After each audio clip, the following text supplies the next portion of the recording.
ఎక్కడో జర్మనీ అంటాడు, రష్యా అల్లుడు కదా, పక్కన జర్మనీ గురించి ఆయనకి బాగా తెలిసి ఉంటుంది. కానీ ఆంధ్రప్రదేశ్లో ఏం జరుగుతుందో ఆయనకు తెలియకపోవడం మాకు బాధాకరం. నేను హైయెస్ట్ సీట్స్ గెలుచుకున్నాను కాబట్టి అసలు ప్రతిపక్ష హోదా నాకుండాలి అన్నాడు. సంతోషం, నువ్వు ప్రతిపక్ష నాయకుడిగా ఉండి చంద్రబాబు నాయుడు చేసే తప్పుల్ని నిలదీస్తాను, ప్రజల పక్షాన ఉండి పోరాటం చేస్తాను అంటే వెంటనే మీ డిప్యూటీ సీఎం పోస్టుకి రాజీనామా చేసి ప్రతిపక్ష హోదా తీసుకొని ఎదురుగా కూర్చొని ఆయన చేసే తప్పుల్ని ఎత్తి చూపించండి. ఆ పని మీరు చేయలేరు కదా.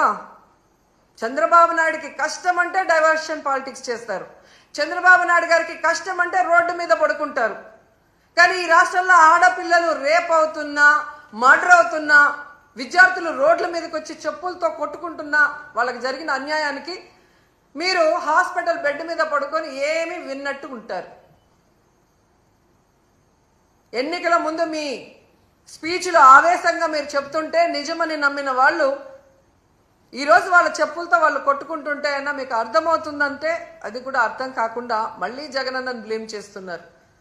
మీకు నిద్రపోయినా, మెలుకున్నా, అసెంబ్లీకి వచ్చినా, బయటకు వెళ్ళినా ఎప్పుడు జగన్ జగన్ జగన్ జగన్ని ఎలా తిట్టాలి, జగన్ మీద ఎలా దుమ్మెత్తిపోయాలన్న ఆలోచన తప్ప మరొకటి లేదా?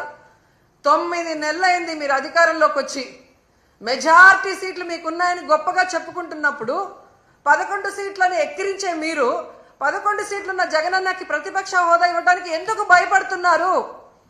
ఒకవేళ మీరు గవర్నర్ స్పీచ్లో చెప్పినట్టు గత ప్రభుత్వంలో జగన్ గారే తప్పులు చేయడం వల్ల నష్టపోయి ఉంటే ఆయన ప్రతిపక్ష హోదా ఇస్తే అసెంబ్లీకి వస్తారు కదా, అప్పుడు నిలదీయండి, ప్రూఫ్లు చూపించండి. అంటే మీ పచ్చ మీడియాలో మీరు మాట్లాడే మాటలంతా కూడా అబద్ధాలు, కేవలం జగన్ని బ్యాడ్గా చూపించడానికి మీరు ప్రయత్నం చేశారు. అదే అసెంబ్లీలో అయితే ప్రూఫ్లతో కూడా చూపించాలి, అక్కడ జగన్ ఎంత మంచివాడు, ఈ రాష్ట్రాన్ని ఎంత అభివృద్ధి చేశాడు, ఈ రాష్ట్ర ప్రజలకు ఎంత వెల్ఫేర్ చేశాడు, ఎంత డెవలప్మెంట్ చేశాడో చెప్పాల్సి వస్తుంది. కాబట్టే ఈరోజు మీరు ఆయనకు ప్రతిపక్ష హోదా ఇవ్వడానికి నిరాకరిస్తూ మేకపోతు గాంభీర్యాన్ని ప్రదర్శిస్తున్నారు అనటంలో ఎటువంటి సందేహం లేదని కూడా ఈ సందర్భంగా తెలియజేసుకుంటున్నా.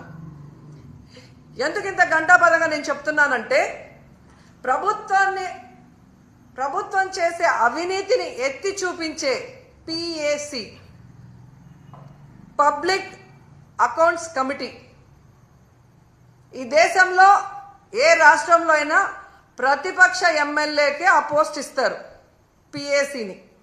అలాంటి పోస్ట్ కూడా ప్రతిపక్ష ఎమ్మెల్యేకి ఇవ్వకుండా దొంగదారిన మీ ఎమ్మెల్యేకి మీరు ఇచ్చుకున్నారు అంటే మీ అవినీతి ఎంత పెద్ద ఎత్తున జరిగింది. అది బయట రాకుండా ఉండటం కోసం దొంగదారిలో మీ ఎమ్మెల్యేని PAC చైర్మన్ని మీరు ఎలా చేసుకున్నారో అందరూ కూడా గమనిస్తున్నారన్న విషయాన్ని తెలుసుకోండి. ఎందుకంటే దేశంలో ఏ రాష్ట్రంలో లేనటువంటి విధంగా ఈరోజు ఈ PAC చైర్మన్ని మీరు తీసుకోవటం అనేది చూస్తుంటే, గతంలో ఎక్కడో విన్నాను తాలిబన్ల పాలనలో మాత్రమే ఇలా జరిగిందని, తర్వాత నారా చంద్రబాబు నాయుడు గారి పరిపాలనలోనే ఇలా జరిగింది అనేది చరిత్రలో చరిత్రహీనుడిగా మీరు నిలిచిపోతున్నారని కూడా ఈ సందర్భంగా తెలియజేసుకుంటున్నా.